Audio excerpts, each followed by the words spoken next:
اللهم آمين. Engineer, Allah bless you.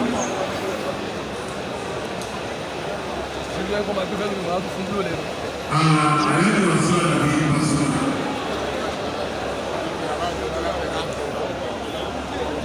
Iṣẹ́ tí àwọn àlùfáà fẹ́ ṣe kẹ́rí ọjọ́ please.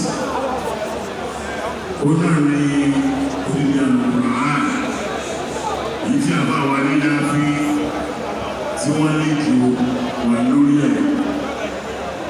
Òdìdí àlùfáà ní bẹ́ẹ̀ bá kà á fún òkú dáadáa ní